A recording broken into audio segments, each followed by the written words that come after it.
Project and welcome to your weekly tutorials. This week we have 2 different tutorials to help support you in this week's routine. So this video is going to talk just a brief little bit about the mobility series. We're going to touch on the lunge, and then we're also going to touch on the oblique series. The other video that we have associated with this routine is a thorough breakdown of the mobility series, that one where you are rolling around the floor. So if you're confused with that, I would start with that video and then come back here for a few more quick tips. So let's get started.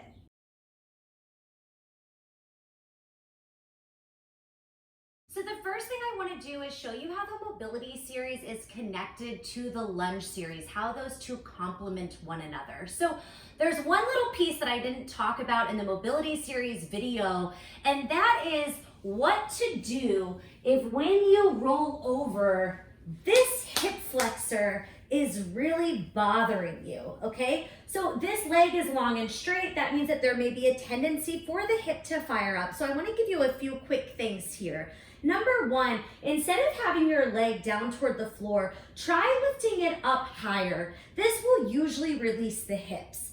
Number two, on count 5 and 6, you are instructed to hold and engage the abs.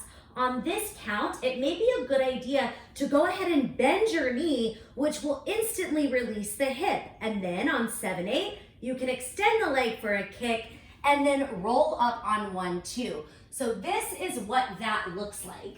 We bend the knee, 1, 2. We roll over, 3, 4. Try keeping the leg higher. On 5, 6, engage the abs, but also bend the knee. On 7, 8, straighten the leg for the active stretch. And on 1, 2, press up.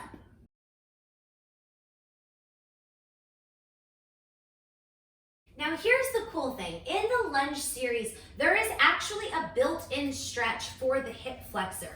So what I just showed you on the floor, I was on my left side. My left knee was bending, my right leg was the straight leg, the leg that could potentially get a little fired up in the hip. Now when I move to my lunge, left side, my right leg is the one back behind me. And when we take that scoop to the floor and we lift the chest, there is a moment right here where we're not in our angled forward become lunge, but we are almost more like in a yoga crescent lunge. And this back leg, this back hip flexor actually gets a chance to stretch. And that is 100% on purpose.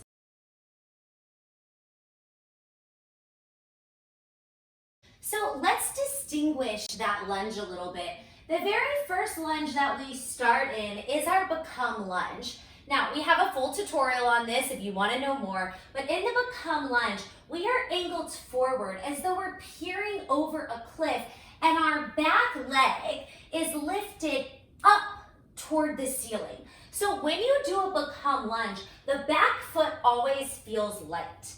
Okay, the next thing that we do is we take a scoop toward the floor. Now, it doesn't matter how low you go. You can move just a tiny bit down or you can move a lot down. But what I don't want you to do is collapse. So here I am reaching, keeping a long chest, thinking about reaching forward, forward, forward, forward length. And now here I am collapsing down. Do you see that difference? So we don't want to collapse. Instead, we want to keep our spine nice and long through the scoop. Okay, now here comes the stretch. As we lift up, our low abdominals pull in. That brings our heart up. And watch my back heel back here. You got it? Watch. I'm going to let that heel drive backwards so that I stretch the back of the leg. Do you want to see it one more time? Let's go through it.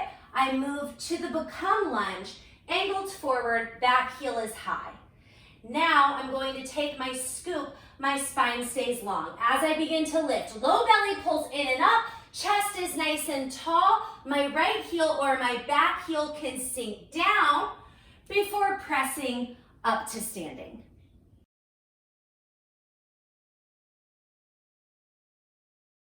And the last thing I want to talk about in this video is the oblique series, especially that plank that we have with the dropped heels. Before I talk to you about the plank, I just want to mention really quick that when you are doing the torso twist, the upright obliques, whether you're on the knees or standing, you are working both obliques in this one. So we are not only twisting to one side, but we're moving through center, keeping the abs tight. That means that we're working all of the horizontal muscles that wrap around our core. Now, let's talk about the plank.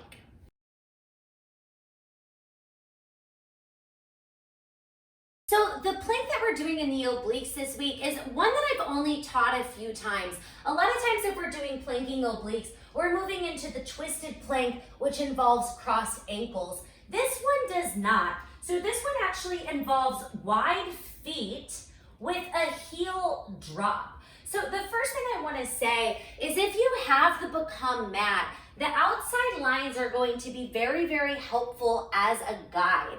You definitely want to take your feet as wide as these lines. For some of you, it may even be a little bit wider. If you do not have the be.come mat, mark some space on your own mat so that way you know that your feet are setting up at wider than hip width. It's going to make a difference in the movement.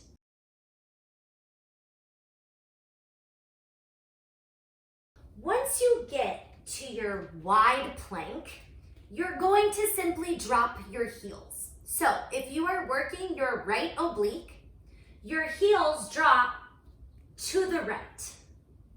And that is going to cause the bottom hip just to tuck under ever so slightly. When you drop the heels, we have to think, right? Our shoulders are still facing the floor, but our heels are now facing the side, which means the bottom half of our body is twisted, the top half of our body is stable, and that creates the wringing out sensation through the side of the waist.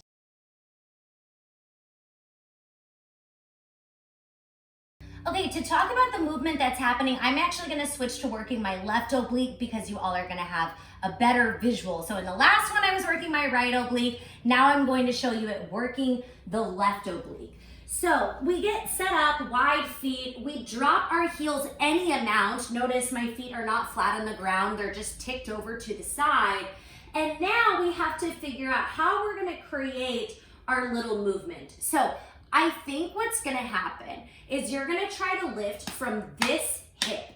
If you lift up from this hip, your waistline will stay really long and the crease will come at your hip flexors. Watch. If I lift my hip up, my waistline here is still long. My crease is at my hip flexor. And we want the crease to be at the waist. So instead of lifting up from this hip, we actually have to lift from this bottom rib right here. Watch what happens. It's so subtle. It's so small. I lift that rib in and up. I scoop my rib and my hip together. This line here, oh my God, this is hard to hold. This line here gets shorter. Now I'm going to lengthen it back out. It gets longer. It gets shorter, scoop, longer, lengthen, shorter, scoop, longer, lengthen. It is not just taking the hips up and pressing the shoulders back. Yeah?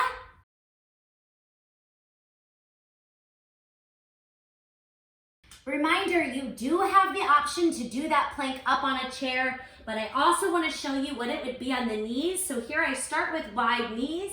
Now I'm going to turn my legs, bottom half of my legs to the side, and then I'm going to scoop from the bottom rib up and in just like this. Let me show you the wrong way. The wrong way would just be pulling the hips back into something like this, which feels kind of weird anyway. So keep that motion smaller, take the rib, little scoop.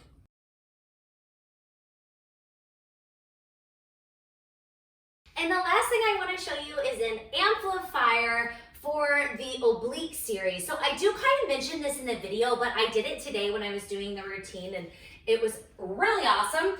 So you could do your torso twist to 8 counts standing, and then you could move to the floor plank, hands down. All of your counts stay exactly the same. The only difference is that now you're moving a bigger range, right? So from standing to planking, which will take your heart rate up another notch. So that's an amplifier for you all this week if that's something you're looking for. Good luck.